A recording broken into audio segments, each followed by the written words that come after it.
Hello, this is Spoke TV, a weekly news show produced by second-year journalism students at Conestoga College. I'm Mike Stromey. And I'm Matthew DeVette Johnston. The Waterloo region is expecting a water bill hike of up to 60% over the next 10 years, starting January 1st, 2018. Reporter Tushar Sethi says sewer cleaning rates are a contributing factor to the hike. In 2017, there was a water bill hike of 5.8%. But in the next 10 years, Waterloo residents can expect a 60% water and sewer rate hike. A Waterloo resident with their Canon thinks this will put pressure on her household budget. I've been a resident of Waterloo for the last 3 years. It's not as if the water prices were low to begin with. This kind of increase, it just creates havoc on a household's budget. I'm really not sure how people are going to manage with it. However, a Laurier student says it's okay to pay an extra buck if she's getting safe water to drink. As a student, I don't mind paying more for the water bill hike. As long as the water is clean and pure for me and healthy for me to use, I am more than okay paying the extra $1. The current household water and sewage bill average is $976 per year. This water bill hike will also be expected in Kitchener and Cambridge. Under Waterloo infrastructure, there is 431 kilometers of water mains, 407 kilometers of sanitary sewers, and 442 kilometers of storm sewers. According to the Waterloo Region website, the water treatment rate is $1.76 per cubic meter, and the wastewater treatment rate is $2.24 per cubic meter. For Spoke TV, I'm Tushar Sethi. Smoking laws say that you cannot smoke near doors. Are people likely to be ticketed if they do so? Ontario's smoking laws say that it is in fact illegal to smoke near close to college doors. This law was put in place in 2016, but it is only in the last 4 months that the law has begun to be observed on colleges, where the law states you have to stay a distance of 8 meters from the door when smoking. Suzette Arrio-Vizino, the assistant supervisor for security services at Conestoga College, talks about what they do when they see someone light up near a door. Well, we try to educate them and ask them to relocate to a designated smoking area. If they are smoking within the 9 meters of a non-smoking area or entrance. According to Waterloo Regional Police, no local charges have been laid since they put the law in place. The federal government and FLO, a company that manufactures curbside charging stations for electric cars, are cooperating to provide 5 grants that would pay for half the cost of buying and installing new charging ports. The grants are available to the first 5 cities that apply for them nationwide. Kitchener and Waterloo are preparing a joint application for 3 chargers apiece, which can each handle 2 cars at one time. The chargers will be installed on various streets in the downtown of the 2 municipalities, though exactly where has not yet been announced. Chargers, along with improvements to biking infrastructure and public transit, are part of plans to meet the city's targets for reducing greenhouse gas emissions that contribute to climate change. If the application is approved, for the grant, it would cost each city $32,000 in total.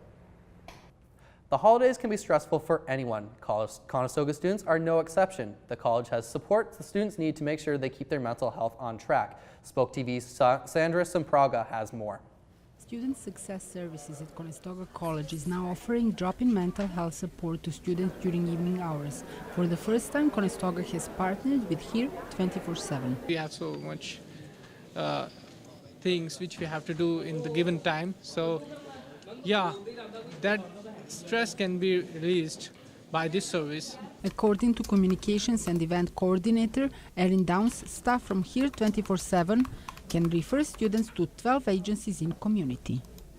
So starting on December 11th, HERE 24/7 will be working out of the Learning Commons at the Dune campus on Monday, Tuesday, and Wednesday evenings from 5 p.m. until 7 p.m. Students are giving a thumbs up to the new mental health care that is being offered at the end of the condensed semester. They're a really good middleman to go in between counseling and services as well as providing crisis care in the moment. So it's absolutely fantastic that they have it here at the college for students to be able to have on site. It's going to help those who have decided to stay and want to push through the extended semester. So those who may need the extra assistance because projects get built up or financial and life stresses happen. Here at the Learning Commons, students will be able to come and get services in one location starting in the new year. Students will be able to get help with math, writing, tutoring, counseling and accessibility advising. For Spoke TV, I'm Sandra Shimbraga.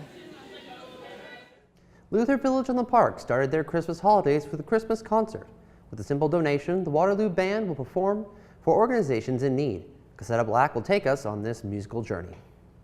It's Christmas at Luther Village on the Park, and the residents are ringing in the holidays with a Christmas concert by the Waterloo Band, a band that volunteers their time and skills for organizations in need. We get some funding from the city, and the rest of it is by donation. When we do our main series concerts, we do 2 big concerts a year in December and in May, and we open those up as free to the public.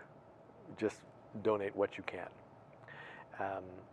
With volunteer bands like the Waterloo Band, places like Luther Village on the Park could afford to give their residents a great Christmas concert during the holidays. Musicians get a chance to continuously work on their skills while meeting new people. It could be a couple of hours a week. If you practice every day and you add your practice time, which most musicians do, I'd say you can spend maybe 10 to 12 hours a month on band work. The band also played a Christmas concert at the Knox Presbyterian Church in Waterloo on December 3rd. For Spoke TV, I'm Cassetta Black. The City of Kitchener has provided the community with free daily public outdoor skating at Carl's Air Square. It's open from 9 in the morning until 10 o'clock at night daily. The rinks provide something to do for people of all ages, weather permitting. The ice surface has an internal cooling system that will keep the ice frozen even if temperatures exceed the freezing mark. According to the City of Kitchener, the rink will still be functional even if temperatures get as high as 10 degrees. Waterloo's Public Square, Market Square in Guelph, and Lincoln Square in Brantford are others in the area with skating rinks with a similar setup. Now for the weather, here's Spoke TV's Matthew DeVette Johnson. Thanks, Mike. So now let's take a look at the weather. Today we've got a mixture of sun and clouds with a high of +4 and a low of -4. Tomorrow, similar conditions up in the sky with a mixture of sun and cloud, but considerably colder with a high of -4 and a low of -9. Looking at Thursday through Saturday, we've got a lot of precipitation, most likely a mixture of snow and rain. Thursday, high of -5, a low of -8. Friday, considerably warmer with a high of +2 and a low of -2. Saturday, similar to Friday, high of +2, low of -3. So, looks like it's going to be wet heading into the weekend. Hope you can get out and enjoy it regardless. Back to you, Mike. Thanks, Matthew. Mental health is an ever-growing issue. One local high school has been doing their part to raise money to help fight the stigma that surrounds mental health issues. Spoke TV's Connor Morgan has more. Waterloo Collegiate Institute held its 3rd annual Jacob Ranton Memorial Basketball Tournament this weekend. The purpose of the tournament is to raise awareness and money for mental health. Event coordinator Doug Ranton knows all too well the horrible outcomes mental health can have on people. 3 years ago, after our son passed away to suicide, December 23rd, 2014, and we have got on board with the Waterloo Suicide Prevention Council.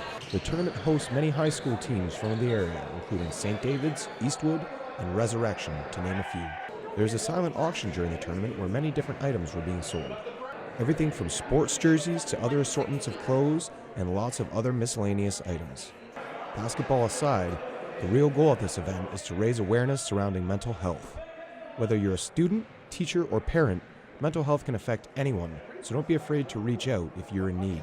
I would say that for anybody it's important to have 1, 2, or more people in your lives that you can talk to, and that you can talk to openly with, and that you trust and that you have great relationships with, and I think that's the biggest step is having those people in your lives that you can go to.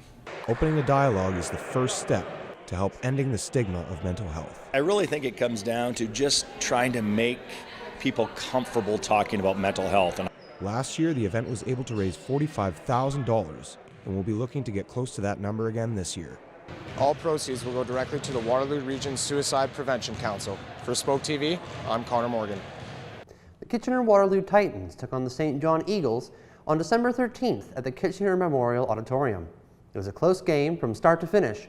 Jason Asa has more. Kitchener-Waterloo Titans took on the St. John Edge, the Central Division leader, on December 13th at the Odd.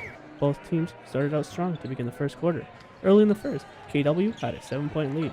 Serge Langdis, head coach and general manager of the Titans, said his team is getting back into game mode. So now we're starting to get games going, and we're starting to get closer to what I want them to do defensively. And good teams, when the offense is dry, they lean on their defense, and that's what we've done tonight, and we did it in Niagara as well. In the second, Ahmad Starks and Rick Bodiford of the Titans led the team with 12 and 11 points going into halftime. But Charles Hinckley kept the edge close with 12 points behind the Titans. Greg Morrow talks about Starks' effects on the team play. Starks is a big addition for us. He shoots the ball really well.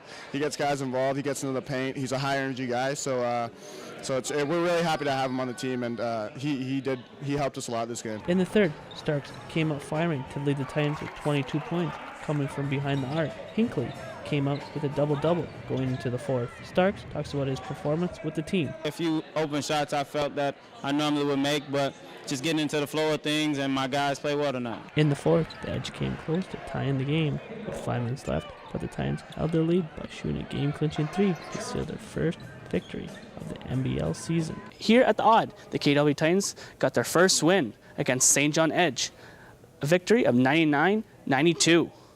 And the next game the Titans have is on Sunday, December 17th against the Windsor Express. For Spoke TV, I'm Jason Asa.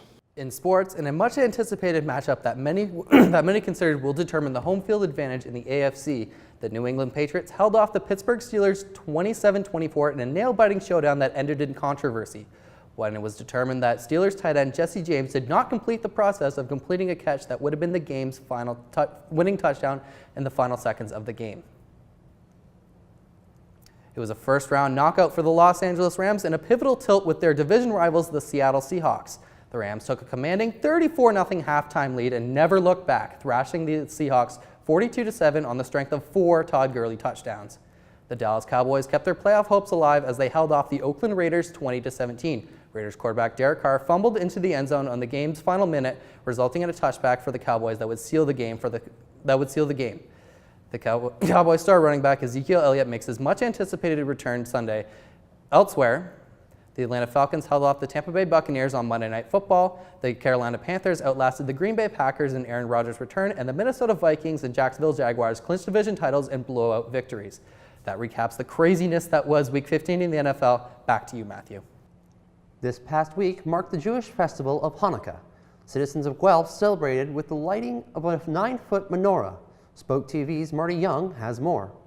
On December 15th, Guelph's Jewish community welcomed the public to their annual celebration of the 8-day holiday of Hanukkah. The third night of Hanukkah was celebrated with a menorah lighting ceremony presided over by Guelph Mayor Cam Guthrie. Thank you very much for this honor, by the way. This was the second year Guthrie took part in the ceremony and says the community response has been exceedingly positive.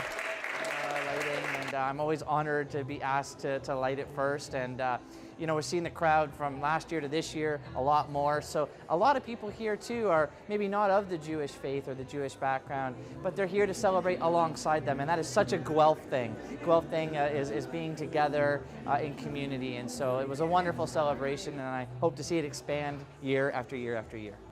More than 200 people gathered at Guelph City Hall to take part in the ceremony in which a candle is lit to represent each night of the festival.